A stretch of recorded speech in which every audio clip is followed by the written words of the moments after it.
Hey guys! Welcome back to my channel. And so for today's video, ang daming nagre-request nito kung ano daw yung ginagamit ko sa aking kilikili, kung ano yung mga ginagawa ko para daw pumuti. Honestly guys, hindi ganun kaputian yung kilikili ko. Like, average lang siya or parang mas naging better siya ngayon before sa kilikili, sa itsura ko ng kilikili ko dati. So, mapakita ko yung itsura ng kilikili ko dati. Ayan, yan yung itsura niya. Sobrang itim talaga niya. Tapos, nung high school ako guys, sobrang itim niya. Kasi, nung bata ako, na-curious ako sa ginagamit ng father ko na nilalagay sa kilikili. Tapos, hindi ko alam, kinuha ko siya, tapos ginaya ko siya. So, doon na nag-start na parang nangangamoy, nagkakaroon na siya ng butlig-butlig, tapos umiitim. So, before natin i-start tong video na to guys, gusto ko lang pong magpasalamat sa lahat ng mga sumusuporta sa akin. And also sa mga nagsasuggest na gawin ko yung video na to. Thank you so much for trusting me. Yan, kilikili pa naman din ang pinag-uusapan natin. So, disclaimer lang po, hindi po ganun kaputian yung kilikili ko. Hindi rin po ako dermatologist kung ano-ano po yung mga pinagsasabi ko dito. Nag-effect lang po siya sa akin or effective lang po talaga siya sa akin. So, sinishare ko po sa inyo guys. And murang-mura lang po yung mga ginagamit ko sa kilikili ko. But before that, guys, please don't forget to subscribe to my channel and hit the notification bell para lagi kang updated sa lahat ng future videos ko. And please keep on watching. So, ayun guys, papakita ko na sa inyo yung kilikili ko. Huwag nyo pong i-judge yung kilikili ko. Talagang ganyan po talaga yan. Pumuti na rin siya, kaya sobrang thankful din ako. At nahanap ko yung mga products na talagang umeffect sa akin. So, yan. I-reveal na natin. So, yan po yung kilikili ko. As you can see, meron po siyang parang linya dyan. Ayan. So, yan na lang po yung problema ko. Yung parang lines. And dito naman sa kabila, ganun din po. Yung parang lines lang dito. So, kwento ko lang, nung college ako, second year college ako nun, nagkaroon ako ng pigsa. Dito, dalawa. Tapos dito, isa.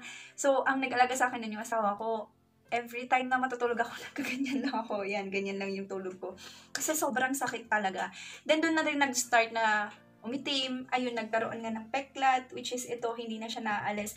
Pero mas malala pa siya dati. And I've decided na i-try yung IPL, which is the Intensive Pulse Lightening ng kilikili. Meron akong video nun kung gusto nyo mapanood yung kanyang procedure. So, ayun. And then, nakailang session na ako ngayon. So, pang 14 session ko na ngayon. And malaki naman yung naitulong niya. Pero, hindi ako consistent na nagpupunta. So, parang napa-slow niya yung whitening ng aking kilikili. Ngayon naman, trinatry ko yung Diode Laser, yung sa may Skinstation. So, nasa 3 session na ako guys. And ang session is, kinukuha ko lang kapag may sale sila. Kunwari buy one take one o kaya naka 50% off sila. Ganun kinukuha ko. Kasi alam nyo guys, kahit sabihin nyo na ano ba yun, ang mahal-mahal, ganyan. Wala akong magawa kasi every time gagamit ako ng mga whitening products sa kilikili or sa underarm, hindi talaga siya umi-effect. So, parang iniisip ko, ang sayang ng mga perang pinangbibili ko. Hindi ko naman nagagamit, hindi naman umi-effect sa may kilikili ko. So, ayun, din, I've decided na itry na lang talaga yung mga parang, ano bang tawag nito? Parang yung mga madali ang effect talaga, pero maggagastos ka. So, IPL guys, kinuha ko siya dati for 5,000, pero hulugan yun dati, or parang installment. So, 16 session siya. And then, yung sa may Diode Laser naman guys is, ano siya, 1.5 siya every session, pero naka-buy one take one ngayon sa Skinstation. So, yun yung kinuha ko. Minsan, 790 siya kapag naka 50% off. So, dumako naman tayo guys dun sa product na ginagamit ko. As of the moment, napaubos ko na. Ayan. So, ito, Dove Deodorant Dry Serum Intensive Renew, Remove Underarm Dark Marks. So, ito guys, yung ginagamit ko sa aking kilikili. Ayan. And then, sobrang bango nito, promise. Paubos ko na siya actually guys. Wait lang. Ayan. Paubos ko na siya. And ang maganda kasi dito kapag nilagay ko siya sa kilikili ko, sobrang bilis niyang mag-dry. So sabi niya dito, dries 2 times faster versus other regular roll-ons. So totoo nga naman yun. And then, absorb 20 layers deep to renew skin with epidermis. Tapos guys, ito kasi nakilala ko siya kay Ate Tonesia. So ginagamit niya ito sa kanyang kilikili.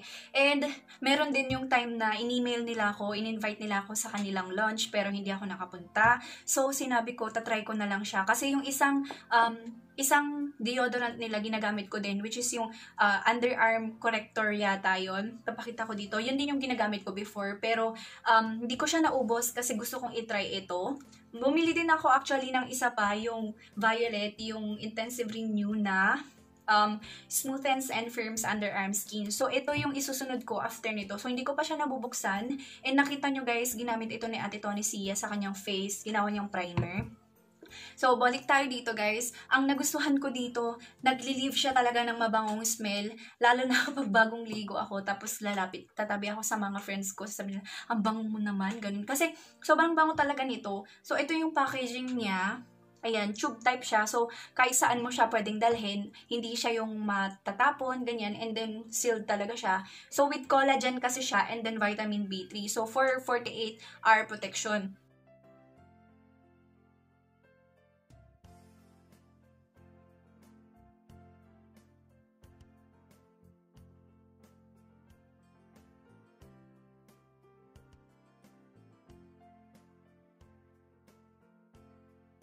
Ayan, Dove Intensive Renewed Deodorant Dry Serum absorbs quickly. And then, it's clinically proven to accelerate skin renewal and prevent underarm dark marks for naturally beautiful, even-toned underarms. So, after, siguro 2 months ko na siyang ginagamit, ayan na yung naging effect sa may kilikili ko. Plus yung sa may IPL ko and then Diode Laser, ayan na guys.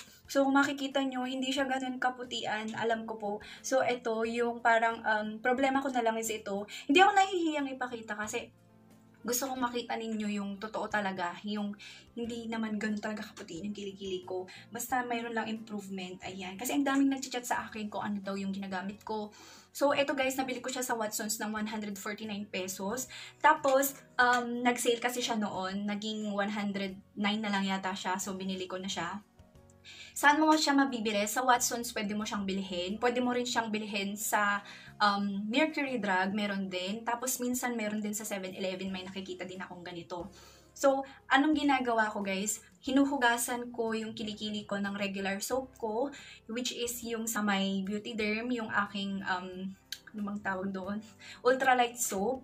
Tapos guys, yung tubo pala ng kilikili ko, hindi siya tumutubo yung ano niya, yung buhok. Walang tubong buhok sa aking kilikili, guys. Ayan. Wala pa masyadong tumutubo kasi nga every 2 weeks yata napupunta ako para magpa-IPL.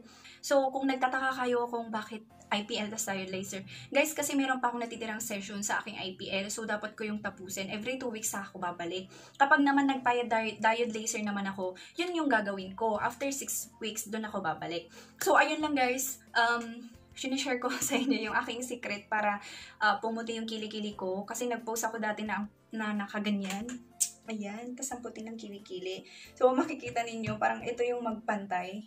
Itong kilikili ko. Yung sa gitna ng kilikili din ito. So, yun yung pumapantay. And then, i-update ko din kayo guys kung talagang naging mas maputi na yung kilikili ko. Ganun. May mga katanungan pa guys, comment lang kayo sa baba para pwede kong sagutin, or kung may mga tanong kayo na hindi ko naisama dito sa video na to, masasagot ko. So, ayun lang guys yung video na to. Thank you so much for watching, and I hope na nasagot ko na yung tanong ninyo. So, yeah, don't forget to subscribe and like this video. Bye!